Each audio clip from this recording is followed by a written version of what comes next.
the sales training speech, Finklestein will discuss the sales profession and how it's changed for the best. He will discuss the ABCs of the sales process. His speech, The Anatomy of the Sales Call, will give you concrete steps to grow sales, to go for the no, and spend time with people who want to buy from you. Please help me in welcoming Juan Finklestein. Oh, thank you so much. You're safe. I got to tell you, Doug's safe. There's nothing romantic going on here. Quick question for everybody. How many people here are in sales? Raise your hands. How come everyone didn't raise their hand?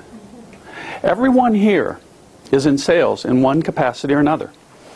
You have to motivate, inspire, or potentially sell your children or your spouse on things that you would like to accomplish.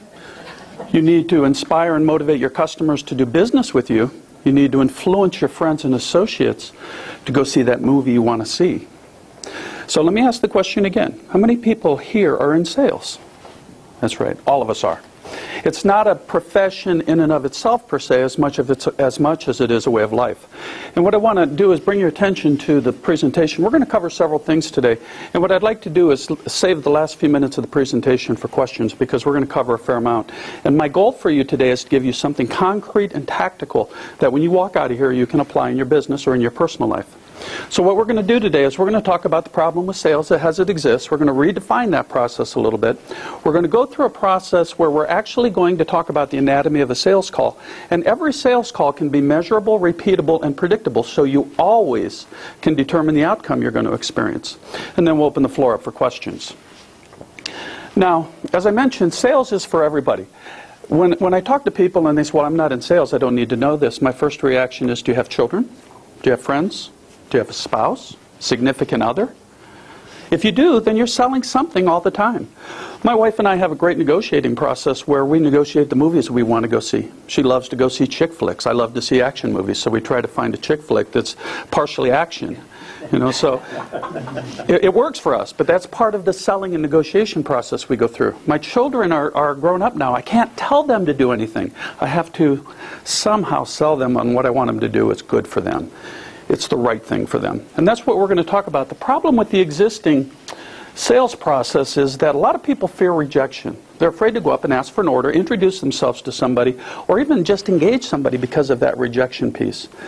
A big part of it is people are afraid to be perceived as a sales rep. How many people want to look like Slick Willie Loman from Death of a Salesman? Raise your hand. Okay, you got it. We'll give you that one. On average, most people don't raise their hand. Because they don't want to be perceived as a sales rep, but many of us make our living by what we sell, so we have to have effective sales techniques in order to grow our business, provide for our family, and have the things in life that we want.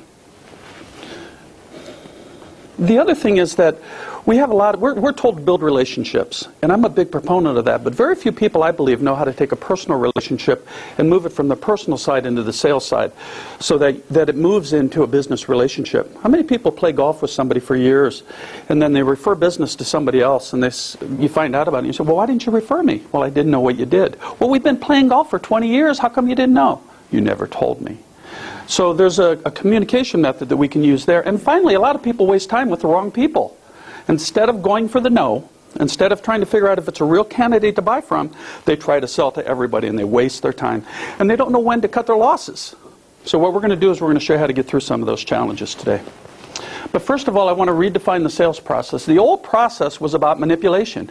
The old process was trying to trick people. The old process was, Norm, wouldn't you agree that this is a great product? How many people are going to say no to that? You may be sitting there thinking, no, I don't think so, but I'm not going to tell you that. So the sales process is not about manipulation. It's not about putting words in other people's mouths. That is so unsanitary. And I got to mention, it's not really appreciated. So the sales process to be effective needs to change. What I really like is Jim Cathcart's definition of sales. It's called creating profitable relationships. Now, what's so beautiful about this for me is that profitable can mean many things. It can be exchange of product and services as profitable. It can be an emotional exchange, as in a husband and wife, father and son, father-daughter kind of thing. It can be an exchange between friends, but it's a profitable relationship where everybody wins. There's no losers in this. And that's why it's so important to me. And that's why I think the sales relationship has to change from one of manipulation to one of collaboration. Now, how does that actually work? First of all, you've got to help somebody make the buying decision. You can't sell them. You can never sell anybody. Once you start selling them, you start manipulating, you start pushing. A true sales rep does one thing and one thing only. They help somebody make an intelligent buying decision. Now, obviously, they do that in such a way where their product or services is showcased. But the whole purpose is to help them make a decision that's profitable for both parties. Does that make sense? Doesn't that sound more appealing than being sold to? The other thing, people always buy emotionally and they justify rationally. I don't care who you are, I don't care what you're buying, it's an emotional decision and you're justifying it rationally. If you help somebody work through those emotions that they're using to make that buying decision, it's typically a much better buying decision. Now, how do we do that? We do that through listening. Asking intelligent questions, but listening. Not so much for what's being said, but what's not being said. It's the tone of voice, it's the vocal variety, it's the tremor in their voice when they're asking a question, potentially the fear that they're experiencing. It's their body language, or they're closed off. So listening isn't just hearing for words, it's the whole picture. And it's also, once the problems are defined, it's jointly collaborating on a solution. Nobody's going to buy a solution from you unless they've had input, unless they help create that solution. And our purpose is to get them to help create the solution that works for them. And finally, it's focusing on outcomes. Not benefits, not features, but what is the outcome that you're going to experience when you buy this product or service?